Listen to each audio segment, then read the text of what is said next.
Good morning my learners, welcome to my YouTube channel. Chemistry classes में आपका welcome है। Last time हमने chemistry classes में probability distribution curves किए थे। उसके अकॉर्डिंग हमने डिफरेंट ऑर्बिटल्स के लिए number of high probability regions and nodes को क्या किया था, फाइंड आउट किया था। इसमें एस ऑर्बिटल के लिए जो प्रोबेबिलिटी रीजन था वो मेन क्वांटम नंबर पे डिपेंड करता था, एन पे डिपेंड करता था, और जो हमारे पास नोड्स हैं वो थी n-1 होती थी। इसी तरह p के लिए हमने किया था तो वो n-1 थी प्रोबेबिलिटी, और जो नोड थी वो n-2। तो जैसे जैसे हम एक एक ऑर्बिटल क्या करते जाएंगे, जंप करते जाएंगे, तो वन वन आपने क्या करनी है, सब्सट्रैक्शन करनी है, क्योंकि एक एक शेल वहाँ पे क्या होता जा रहा है, हमारे पास ऐड होता जा रहा है था। देन हमने डिफरेंट ऑर्बिटल्स के लिए डिफरेंट उनकी शेप्स की थी कि एस ऑर्बिटल के लिए शेप क्या है, पी के लिए क्या शेप है, और डी के लिए हमारे पास किस तरीके की शेप मिलती थी। और उसमें एक हमने क्वेश्चन किया था डी ऑर्बिटल्स के लिए कि d x square y square and d x y दोनों की जो लोब हैं वो सेम है, बट फिर भी वो एक दूसरे से क्या करती हैं, उनकी स्ट्रक्चर डिफर करती है। तो उसके लिए हमने रीजन बताया था कि एक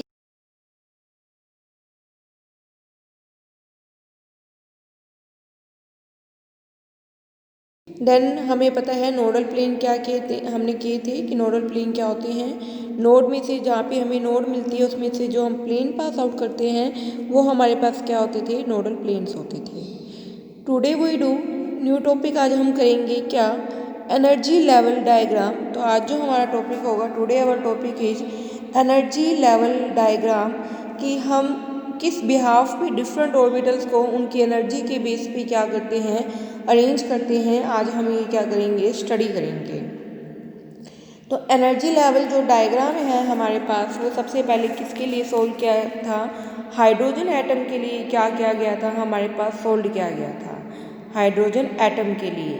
और ये किसने सोल्व किया था, स्कोंजर। सारी ये जो हमारे पास है ये हम क्वांटम थ्योरी करें, और ये किसने सोल्व किया हुआ है, सारा सोल्यूशन वेव फंक्शन की फॉर्म में स्कोंजर ने दिया था। तो जो हमारे पास एनर्जी लेवल डायग्राम है हाइड्रोजन एटम के लिए, वो किसने सोल्व किया था, हमारे पास स्कोंजर ने उसको क्या किया था, हमारे पास सोल्व किया था। अंडरस्टूड, समझ आई बात सभी को। तो हमारे पास जो एनर्जी की डिफरेंट ऑर्बिटल किस तरीके से अरेंज होते हैं एनर्जी की फॉर्म में, वो सब किसने सोल्व किया है, स्कोंजर ने उसको क्या किया है, सोल्व किया है। इस इनके अकॉर्डिंग क्या था कि जो हमारे पास एनर्जी है वो सिर्फ किस पे डिपेंड करती थी, एन पे क्या करती थी, डिपेंड करती है। एनर्जी की वैल्यू किस पे डिपेंड करेगी, हमारे पास एनर्जी किस पे डिपेंड करती है, एन यानी कि प्रिंसिपल क्वांटम नंबर पे क्या करती थी, वो हमारे पास डिपेंड करती थी। कौन से क्वांटम नंबर पे, प्रिंसिपल। किस केस में, सिर्फ हाइड्रोजन एटम के केसेस में, मतलब जिनकी इलेक्ट्रॉनिक कन्फिगरेशन कैसी है, सिर्फ हाइड्रोजन एटम की जैसी है, यानी कि सिंपल है, जिनकी हमारे पास इलेक्ट्रॉनिक कन्फिगरेशन वो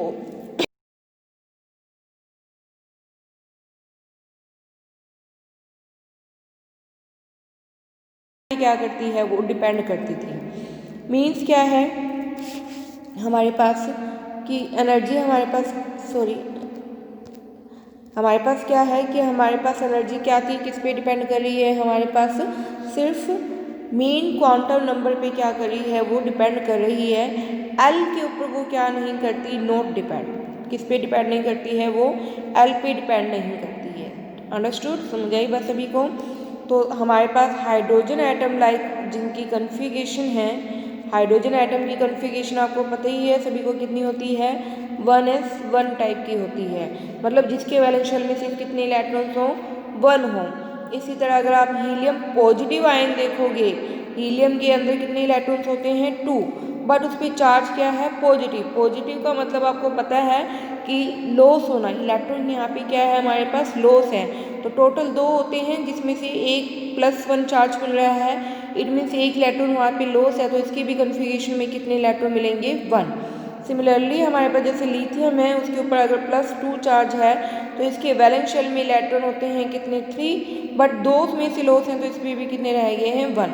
तो ऐसे एटम जिनकी कन्फिगरेशन किससे रिजेंबल्स करती है, हाइड्रोजन एटम से क्या करती है, रिजेंबल्स करती है, उनके लिए जो एनर्जी की वैल्यू है वो किस पे डिपेंड कर रही है, एन के ऊपर क्या कर रही है, डिपेंड करती है। Energy value depend on an, naught L.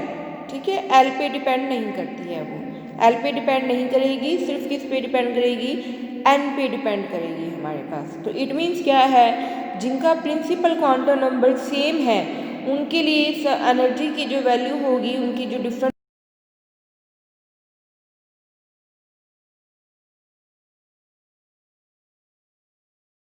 आता था हमारे पास, डिफरेंट सबशेल के बारे में इंफॉर्मेशन देता था। तो एल पे डिपेंड ही नहीं करिए, तो इट मीन्स जितने भी सबशेल होंगे, जैसे एस हो, पी हो, डी है, बट अगर उनका मेन क्वांटम नंबर क्या है, सेम है, तो एनर्जी की वैल्यू भी क्या आएगी हमारे पास, सेम आएगी। फॉर एग्जाम्पल आप देख सकते हो, जैसे हमारे पास क्या है, 2s है, और 2 का आपको पता है क्या होता है, p ऑर्बिटल भी होता है हमारे पास।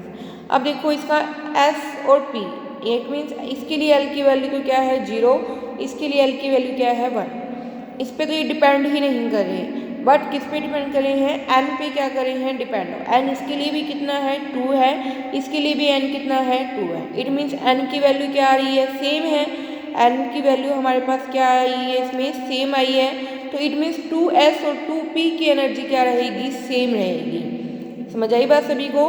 तो इट मीन्स क्या है, जिनके लिए n की वैल्यू क्या है, सेम है, तो उनकी एनर्जी की वैल्यू भी हमारे पास क्या रहेगी, सेम रहेगी। एनर्जी वैल्यू भी क्या रहेगी हमारे पास, सेम। सिर्फ किस केसेस में, जिनकी कॉन्फ़िगरेशन कैसी है, सिंगल इलेक्ट्रॉन टाइप है, मीन्स हाइड्रोजन के एटम जैसी है, तो उनके लिए एनर्जी की वैल्यू अगर हमारे पास प्रिंसिपल क्वांटम नंबर सेम है, तो वैल्यू हमारे पास क्या रहेगी, सेम रहेगी। समझ आई बात सभी को। इट मीन्स क्या है, अगर आप इसकी अरेंजमेंट करोगे, मीन्स अगर n की वैल्यू हमारे पास क्या है 1 है, इसके लिए एक ही हमारे पास शेल होता है, वो है 1s, उसके लिए एनर्जी सेम आएगी। n की वैल्यू अगर 2 है, तो 2 के लिए आपको पता है 2s भी मिलता है और हमारे पास 2p भी मिलता है, तो दोनों एक ही लेवल में लाई कर रहे हैं, इसका मतलब क्या है, दोनों की एनर्जी सेम है। इसी तरह अगर 3 का s भी मिलता है, 3 का p भी मिलता है, 3 का d भी मिलता है, तो सभी के लिए n की वैल्यू सेम आ रही है।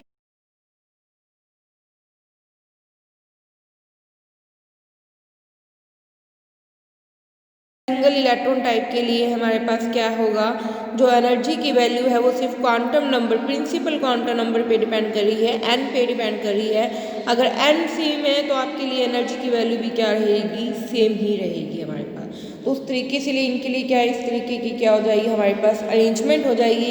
इस अरेंजमेंट को ही, ये डिफरेंट लेवल्स का क्या होना, अरेंज होना एनर्जी के बेस पे, इसको हम क्या कहेंगे, एनर्जी लेवल डायग्राम कह देंगे। तो it is the arrangement of different form of different energy forms in different energy form in according to principal quantum numbers की फॉर्म में उनको अरेंज करना ही क्या होगा हमारे पास, एनर्जी लेवल क्या हो जाएगा, डायग्राम हो जाएगा।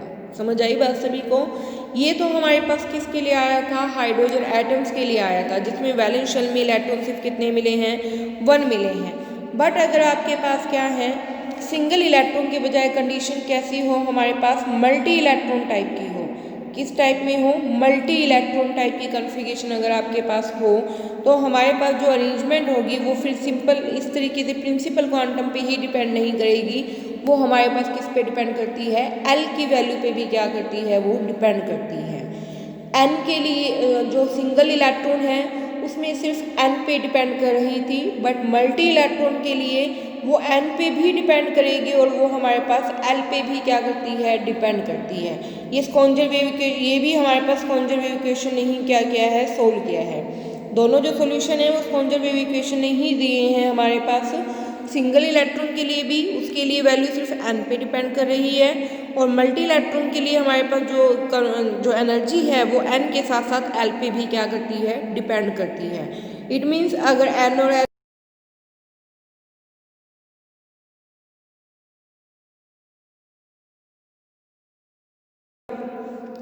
2 के लिए ही देखो, 2 का आपको पता है s भी होता है और 2 का हमारे पास क्या है, p भी होता है।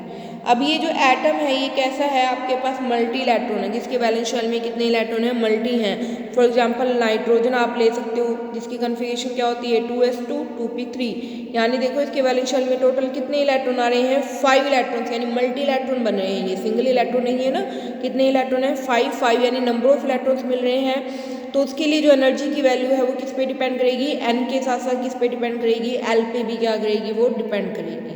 तो n इसमें देखो क्या है, सेम है, ठीक। बट s में इसमें वैल्यू कितनी है, 0, और p की वैल्यू इसमें कितनी है, 1। इट मीन्स क्या है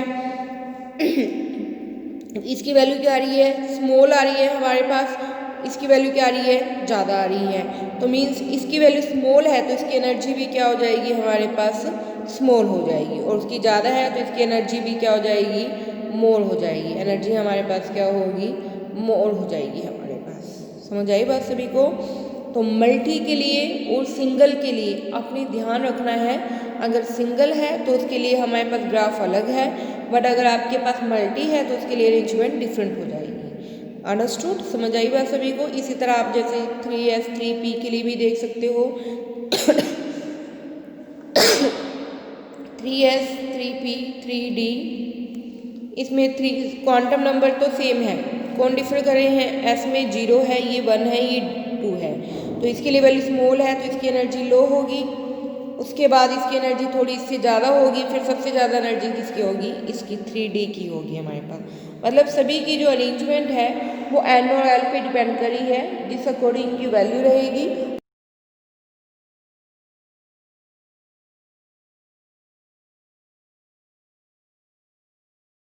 मल्टी इलेक्ट्रॉन सिस्टम में और सिंगल इलेक्ट्रॉन में है तो आपने इस चीज़ का ध्यान रखना है। तो अगर मल्टी इलेक्ट्रॉन के लिए हम ग्राफ बनाएं या अरेंजमेंट करें तो इस तरीके से इनका डायग्राम बनेगा। 1 के लिए तो आपको पता ही है E की होता है 1s, n की वैल्यू जो 1 है, बट n की वैल्यू जब 2 है तो आपको पता है 2s और 2p होता है, बट इसके लिए वैल्यू हमारे पास स्मॉल आई है और इसके लिए वैल्यू क्या आई है, ज़्यादा, क्योंकि इसमें s 0 है और ये क्या है 1, ये तो सेम ही है तो हम इसे देखेंगे। तो इसकी तो 0 है, ये मीन्स इसकी एनर्जी क्या आएगी, लो। तो 2s की एनर्जी हमारे पास क्या है, लो है, बट 2p की ज़्यादा है तो उससे थोड़ी सी क्या होएगी, ज़्यादा हो जाएगी, 2p ऊपर आ जाएगा। इसी तरह फिर 3s के लिए जब आप निकालोगे 3s 3p 3d होता है, आपको पता ही है, तो इसके लिए 0 1 2 है तो फिर 3s की नीचे आ जाएगी, फिर उससे ऊपर 3p की आ जाएगी हमारे पास, और उससे भी ऊपर जब हम जाएंगे तो पहले 4s आएगा, वो सब हम बताएंगे कि किस तरीके से बनता है। तो ये आपको पता चल गया है कि मल्टी के लिए सभी की वैल्यू, अगर l की वैल्यू भी चेंज है तो वहाँ पे डायग्राम क्या हो जाएगा, हमारे पास चेंज होता चला जाएगा। ठीक है, अंडरस्टूड? समझ आई बात सभी को? तो एनर्जी लेवल डायग्राम आपने देखना है कि आपसे किसके लिए पूछा हुआ है, सिंगल इलेक्ट्रॉन के लिए पूछा है या फिर आपसे मल्टी इलेक्ट्रॉन सिस्टम के लिए पूछा गया है। ओके, देन है हमारे पास क्या कि डिफरेंसेस क्या है हमारे पास मल्टी और हाई सिंगल इलेक्ट्रॉन्स के लिए। तो डिफरेंस आपको मैं यहाँ पे बता ही चुकी हूँ। डिफरेंस क्या है मल्टी के लिए और सिंगल के लिए, सिंगल यानी कि हाइड्रोजन एटम के लिए, हाइड्रोजन एटम के लिए इसमें तो वैल्यू किस में डिपेंड करी है, n और l बोथ पे डिपेंड करेगी। इसमें सिर्फ ओनली n पे क्या करती है, डिपेंड करती है, ओनली n पे डिपेंड करती है। ठीक है, समझ आई बात सभी?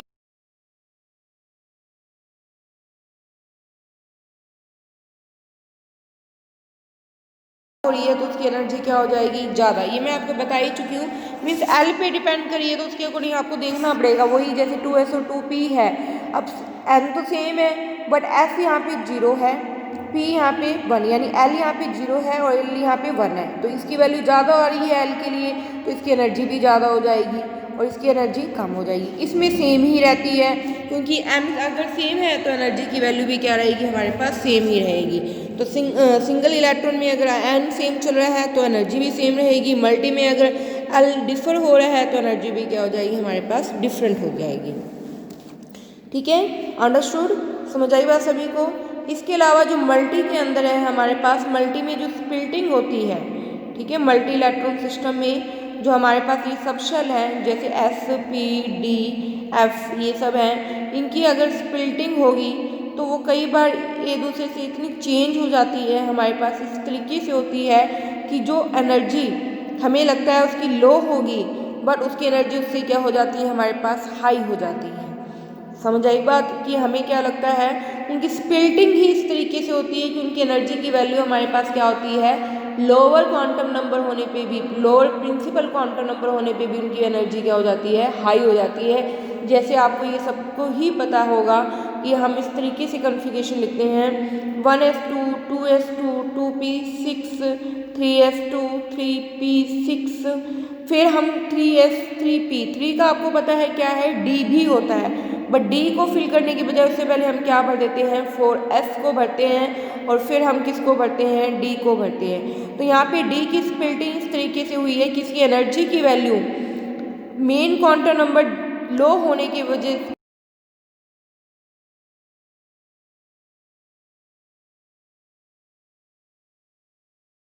क्या है, हमारे पास लो है, क्योंकि इसकी स्प्लिटिंग ही जो ऑर्बिटल्स आपस में स्प्लिट हुए हैं तो उसके बिहाफ पे इनकी एनर्जी की वैल्यू लो आई है और उसकी एनर्जी की वैल्यू क्या आई है, हाई आई है हमारे पास। समझ आई बात। तो मल्टी में क्या है, आपस में जो इलेक्ट्रॉन्स की स्प्लिटिंग होती है डिफरेंट सब शेल्स की, वो भी क्या करती है, हमारे पास रोल प्ले करती है एनर्जी की फॉर्म में। तो अगर उनके लिए वैल्यू अगर हमारे पास लो है तो हमारे पास एनर्जी क्या हो जाएगी, हाई हो जाएगी। स्प्लिटिंग करने पे अगर एनर्जी हाई हो रही है तो वो हम क्या करेंगे, उसे हम क्या पुट करेंगे, हायर फॉर्म में क्या करते हैं, फिर पुट करते हैं। जैसे कि 4s और 3d हमें पता है क्वांटम नंबर उसका 3 है और उसका 4 है, तो उसकी एनर्जी की वैल्यू कम होनी चाहिए थी, बट वो क्या होती है, ज़्यादा होती है, क्योंकि उसमें स्प्लिटिंग ही इस तरीके से होती है कि उसकी एनर्जी लेवल क्या हो जाते हैं, राइज अप हो जाते हैं। तो ये हमारे पास क्या है, डिफरेंस है किसके बीच में, सिंगल इलेक्ट्रॉन और मल्टी इलेक्ट्रॉन के लिए।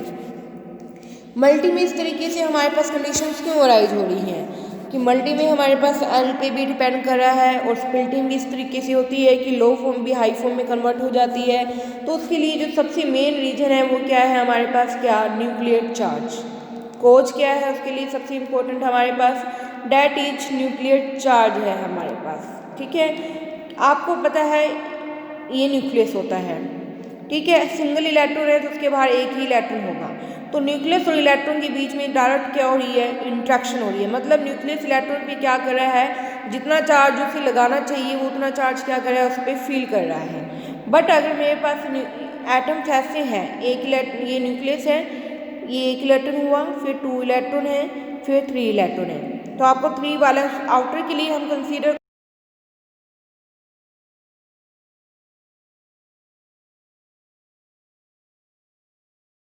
तो पहले न्यूक्लियस अपना इलेक्ट्रॉन चार्ज यहाँ शिफ्ट करेगा, फिर उसके बाद थोड़ा सा यहाँ शिफ्ट होगा और सबसे लास्ट में हमारे पास फिर यहाँ हो जाएगा। तो जो एक्चुअल चार्ज उसको फील करना चाहिए था वो नहीं करेगा।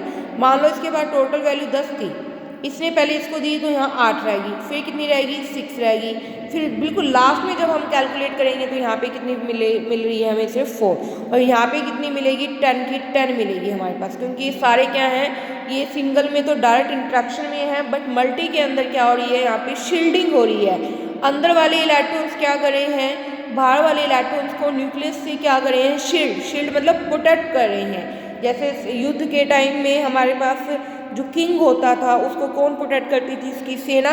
मतलब किसी भी वो जो एनिमी है, जो दुश्मन होता है, उसको पहले किसको क्रॉस करना पड़ता था, अपनी सेना को क्रॉस करना पड़ता था, देन वो किंग पे अटैक करता था। तो ये जो इलेक्ट्रॉन्स हैं बीच में जो ये लगे हुए हैं हमारे पास, ये क्या कर रहे हैं, आउटर वाले इलेक्ट्रॉन्स को बचा रहे हैं, प्रोटेक्ट कर रहे हैं हमारे पास, किससे, न्यूक्लियस के चार्ज से। तो इस वजह से जो इलेक्ट्रॉन पे चार्ज मिल रहा है वो हमारे पास एक्चुअल चार्ज से क्या आ रहा है, लो आ रहा है। इसे ही हम क्या कहते हैं, न्यूक्लियर चार्ज कह देते हैं। तो इस न्यूक्लियर चार्ज की वैल्यू मल्टी इलेक्ट्रॉन में क्या होगी, चेंज होगी, डिफरेंट मिलेगी, और उसी के बिहाफ में हमारे पास यहाँ पे जो अरेंजमेंट है ऑर्बिटल्स की एनर्जी की फॉर्म में, वो भी क्या हो रही है, सिंगल इलेक्ट्रॉन से चेंज होती जा रही है। समझ आई बात सभी को। तो ये हमारे पास क्या है, एनर्जी लेवल डायग्राम है, किसके लिए, सिंगल इलेक्ट्रॉन्स के लिए और मल्टी इलेक्ट्रॉन्स के लिए। मल्टी आपस में डिफर कर रहे हैं ड्यू टू दी मेन, इसमें जो रीजन है, मेन जो उसका कोज है वो क्या है, effective nuclear charge. Okay, understood. इसके अलावा नंबर ऑफ इलेक्ट्रॉन्स इसमें प्रेजेंट हैं और प्रिंसिपल क्वांटम नंबर जैसे चेंज होगा उसी अकॉर्डिंग आपकी एनर्जी।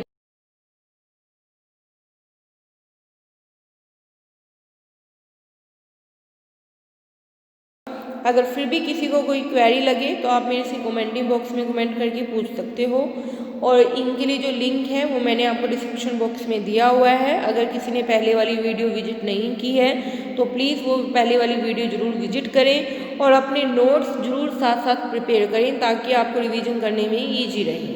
Okay, thank you.